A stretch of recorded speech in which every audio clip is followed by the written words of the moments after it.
किसी भी कोने में रहने वाला सनातन धर्म का उपासक इस आरती के बिना अपनी प्रार्थना अधूरी समझता है। रोजाना करोड़ों लोग इस आरती से प्रभु की अर्चना करते हैं। एक एक शब्द आत्मा को स्पर्श कर जाता है। लेकिन क्या आप जानते हैं कि इस आरती के रचयिता कौन थे? बड़ी विडंबना है कि करोड़ों लोगों द्वारा सस्वर पाठ की जाने वाली आरती के रचयिता के बारे में लोगों को जानकारी ही नहीं है। ओम जय जगदीश हरे। इस आरती के रचयिता का नाम है पंडित श्रद्धा राम फिल्लौरी, जो कि धर्म प्रचारक, लेखक, संगीतज्ञ, ज्योतिषी और समाज सुधारक थे। इस विश्व प्रसिद्ध आरती की रचना उन्होंने सन 1870 में की थी। सिर्फ रचना ही नहीं, धुन भी उन्होंने ही तैयार की थी। इस महान आत्मा का जन्म 30 सितंबर 1837 को फिल्लौर, पंजाब में हुआ था। इनके पिता जय दयालु जी एक प्रसिद्ध ज्योतिषी थे।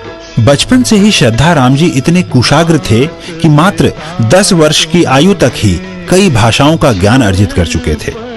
लोग इस बालक की कुशाग्रता से प्रभावित होते थे, लेकिन किसी को मालूम नहीं था कि इस बालक की रचना युगों तक प्रचलित रहेगी। अद्वितीय लेखक पंडित फिल्लौरी को सर्वप्रथम हिंदी उपन्यास भाग्यवती लिखने का श्रेय भी जाता है। उन्होंने बाइबल का भी आंशिक अनुवाद गुरुमुखी में किया था। उन्होंने महाराजा रंजीत सिंह के शासनकाल पर आधारित पुस्तक सिक्खण दे राज दी विधियां का लेखन भी किया।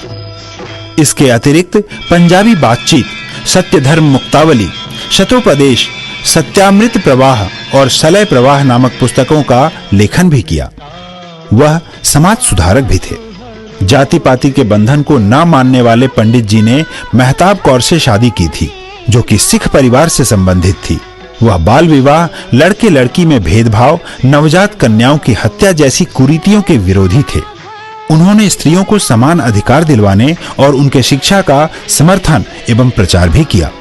पंडित श्रद्धाराम फिल्लौरी 1857 के प्रथम स्वतंत्रता संग्राम से प्रभावित होकर लोगों को एकत्रित करके देशभक्ति की गाथाएं सुनाते थे। अंततः ब्रिटिश सरकार ने उन्हें फिल्लौर से पलायन करने का हुक्म दिया। वह पहले अमृतसर और फिर लाहौर पलायन कर गए। अद्वितीय आरती के रचयिता पंडित श्रद्धाराम फिल्लौरी यद्यपि हमारे बीच सशरीर नहीं है, परंतु आत्म विभोर करने वाली जगत के ईश का गुणगान करने वाली आरती के प्रत्येक शब्द में उनकी छवि विराजमान है।